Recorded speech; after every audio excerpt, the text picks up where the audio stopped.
Well, my name is Nora Derian. I'm currently a senior director at Cogito Realty Partners. We're a newer firm, but I'm sure as time goes on, we'll be expanding to other regions as well. Most of my experience is based in New York City, specifically multifamily, although recently I've expanded to other parts of the country and more unique type of projects, which I've really enjoyed. I am affiliated with the Metro New York chapter of the Appraisal Institute, although I recently moved to New Jersey, so I might be changing that sometime soon.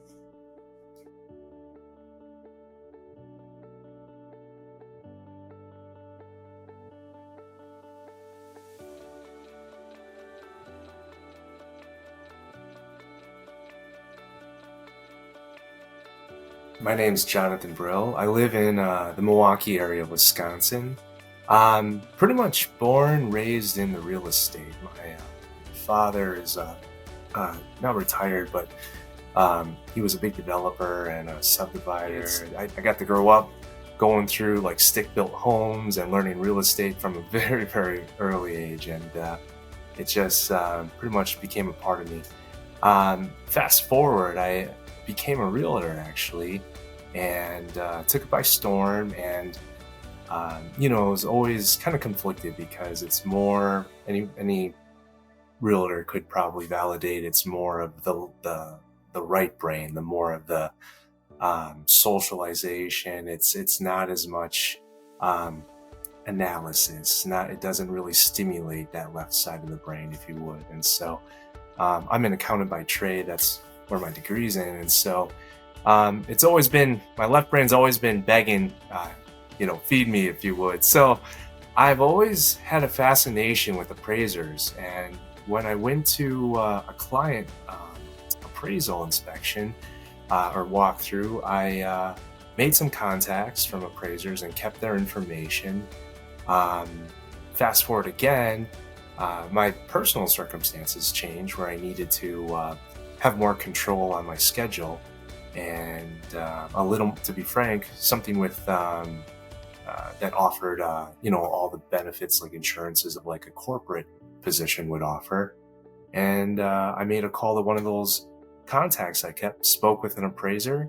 They connected me with the company, and the company is one of the largest in our area, if you would. So I got to dive in full throttle with the best mentors, with all the right training, and it was a good experience to get my start, and loved it ever since. Loved it now, and probably will love it for the next, until they say stop, so that's where I am.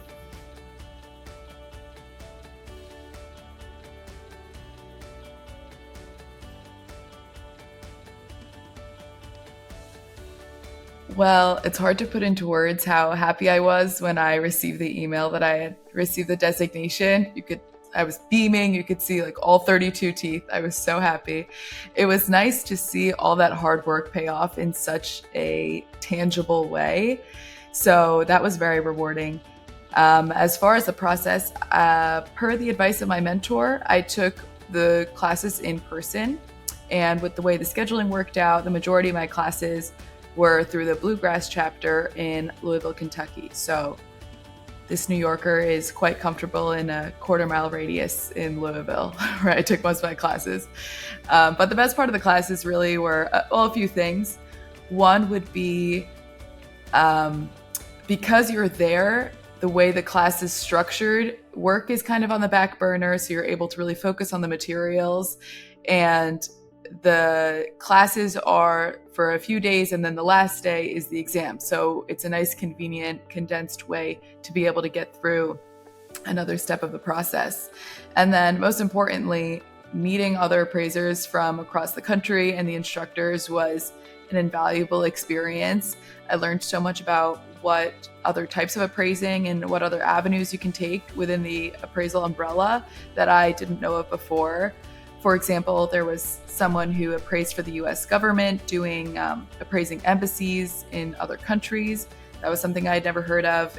Or there was someone who helped healthcare providers do site selection, so more of a consulting role, but using his appraisal background in order to do that. So my eyes are open to a lot of other opportunities throughout appraising that I didn't know of. This was a 3-ticket roller coaster ride for me, if you will, because it fortunately and unfortunately, of course, more unfortunate for the world and everything, but COVID hit when I was in mid-stride of this process, if you would. I'm one of those guys that I go for the absolute most extreme challenge, just a personal thing, how I'm engineered, if you would. That company I spoke of before, they're big fish in a smaller pond, but I started making connections outside of that and learned there are alphas out there, alpha appraisers that had in common that designation. So I started investigating what is SRA, what is MAI, and all the others. There's even a few others, but bottom line, I was so intrigued that there was this second level of graduation, and you could get a PhD of the appraisal world. So I researched AI. I've been with you guys from the start. I know you can go a couple different ways. Fortunately, you guys offered it, and so you had a lot of literature I was able to read up on. I saw the curriculum. It looked intense, and I know I can't hold a candle to those that had to come in classes in person before COVID. But at the same time, I was going through a lot of personal things. My first kid, having my just getting married, changing homes 3 times, and on top of that, I live in 2 different worlds. I have a home here and a home in South Korea that we bought. So before, every 3 weeks, I'd fly to the other side of the world, and so I had a lot going on, basically. And I was still managing my position at the real estate team I was with, and so it was pretty. It was like going up a mountain, and then suddenly one of the personal things stopped me in my tracks. The classes that are offered, some of the key classes that are offered that are a requirement, are only offered once a full moon. And I had to cancel because I had a schedule conflict. And quite frankly, it crushed my heart because I wanted to keep going. But everything worked out perfectly because I got to meet one of the coolest instructors, Dana Thornberry, and I learned a lot under her instruction. And so I always say everything has a reason, chalk it up to whatever. But point being, it was hit and miss at times, or touch and go at times, but we got through it. And once I got the official word, I actually called President at the time, Jody Bishop, actually on the phone. He was in the airport, and I was just asking him, please, could I get a status update? He gave me the thumbs up. Like a few minutes later, I got an email with the thumbs up. It's official. Wow, everything. I had so many emotions.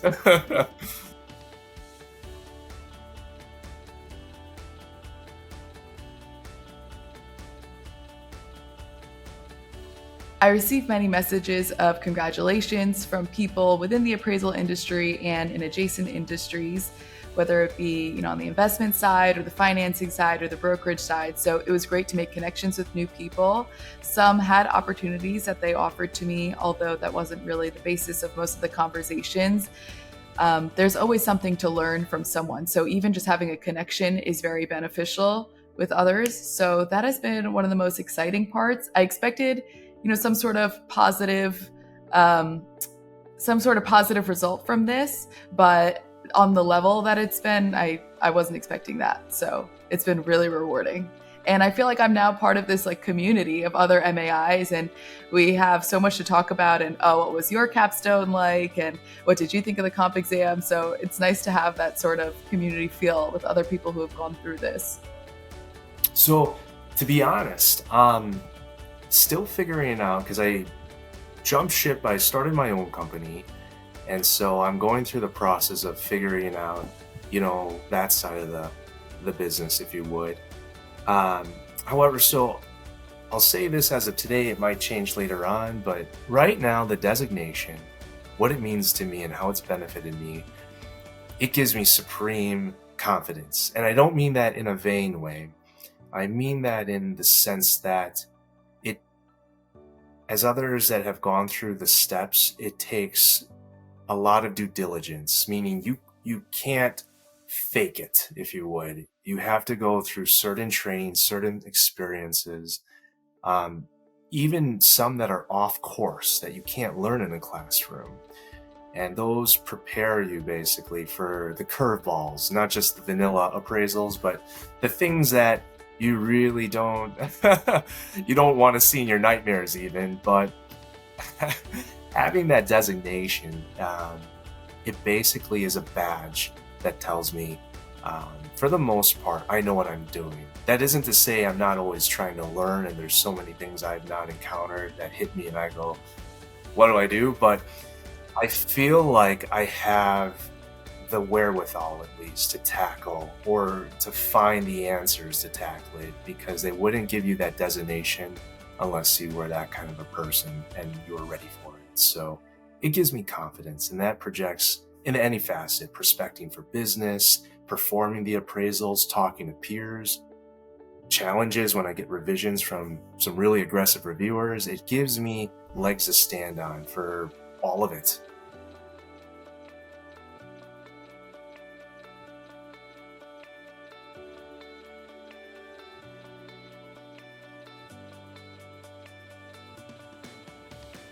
The designation has provided a level of legitimacy to me in the sense that I believe enough in myself and my career to take these steps to achieve this concrete title. So that has really solidified me. And although you can never replace experience, this has provided an additional level of support for what I can do and where I plan on taking this career. What this means, I'll say it in two parts. Firstly, it means, and I'm sorry if this sounds arrogant, but it does mean you have the PhD. You are the top of the game in your craft, if you will. I imagine it's the same as if you were some kind of chef with certain credentials. I don't know, I've seen acronyms before, but it basically means you went to specialized training, and it just means you are an alpha, essentially. And it gives you pride. It really is something that I'm proud of, because again, it's not what a vain, like, I have this credentials, I'm better. No, by no standards. It was such a huge mountain to get this. I was able to survive, if you would. It just is it's more of a personal, actually, achievement to me than professional. Because to be honest, some of the clients or prospective clients don't know what it is, don't care even, so I won't say it translates to more business directly. Sometimes it does. I have a couple clients that they're all SRAs, and they will only pretty much accept SRAs or MAIs on their team. But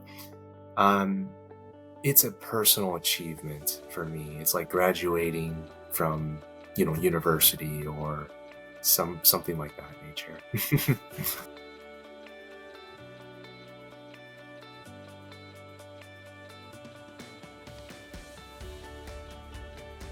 I absolutely would recommend working with a mentor. My mentor was Jacinto Munoz, who also goes by Jay. He's very involved in the Appraisal Institute, especially in the Southern California chapter.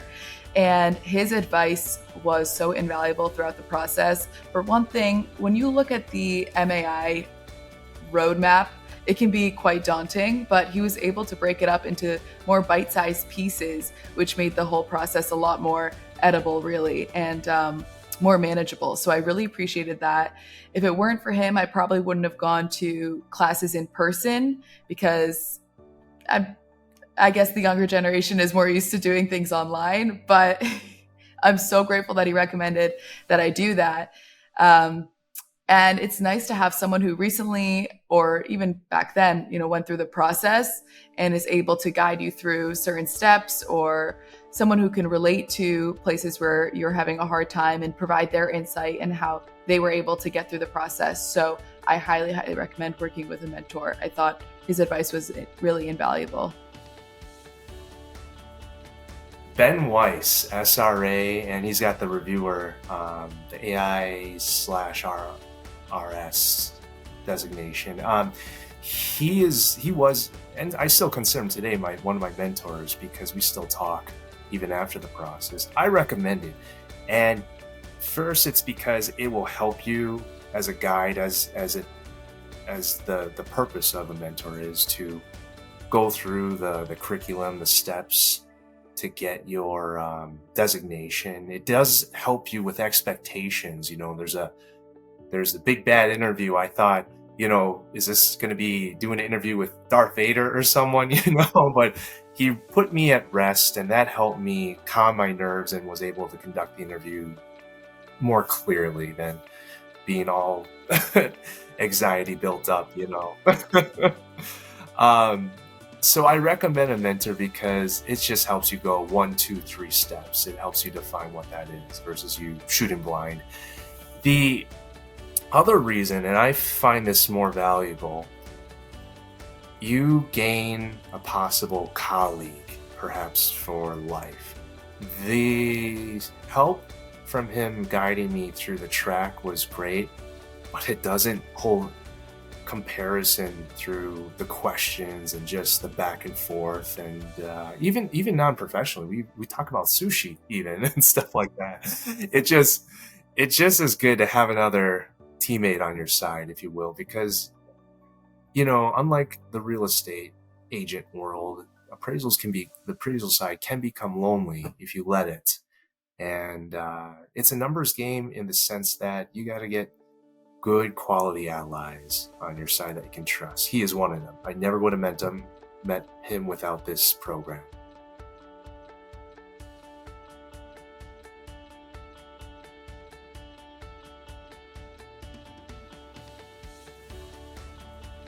One piece of advice I would give is that if you have the momentum going, keep going. Instead of spacing out classes, if your schedule allows, and I know that's a big if, but if your schedule allows and the resources allow, being able to take the classes back to back and then scheduling the comp exam or whatever steps you need to take makes the whole process a lot easier. The information relates from one course to another, or from the comp exam to the demo. They're really all intertwined. So the more condensed you are able to do it, the easier it'll be for you. Additionally, the sooner you get it, the better. So there's really no reason to put it off if you're able to take them as quickly as possible. Another piece of advice would be to reach out to as many people as possible. You'd be surprised how many people are willing to help if you simply ask. I found a lot of people through the Appraisal Institute's Find an Appraiser search, or just through LinkedIn, and almost everyone I reached out to was happy to take a call and just answer questions and talk about their experience. It really is a community, and I think because there are so few of us, just appraisers in general, a lot of people are really willing to help others. We really want to build each other up. So if you have any questions at all, it's very, very rare that someone won't respond and be willing to help you out and take a call with you. So the ones that are in stride already, keep going, keep a focus on it, don't take breaks. It's good to keep the momentum to the finish line on that one. I was forced to stop because of my schedule conflict, but so I had to do a little backtracking, and if you want the straightest line, that means just go, no breaks then. But definitely rely on your mentor. At least I can speak for my mentor.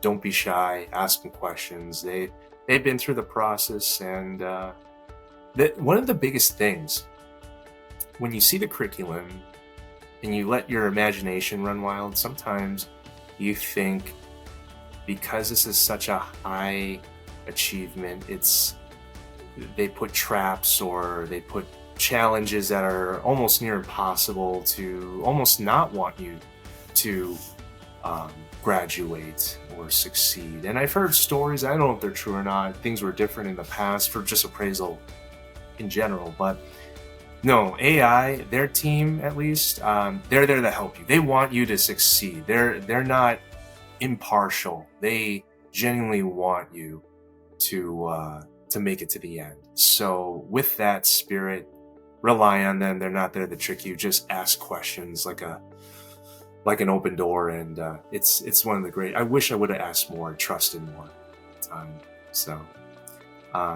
For those that are just considering it, I'd go for it, hands down, simply put, because it's an investment. You will spend money, you will spend time, you will probably get stressed out at times, but anything that's great requires all three of those things. So, your rewards will come in different forms, but I'm confident you'll get at least one.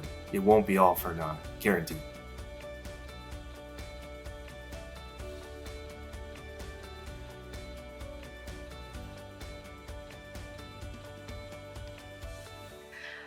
Well, the good thing about being an appraiser is that you're more so reliant on deadlines as opposed to an hourly schedule. So that allows a lot of freedom to travel. I love to travel.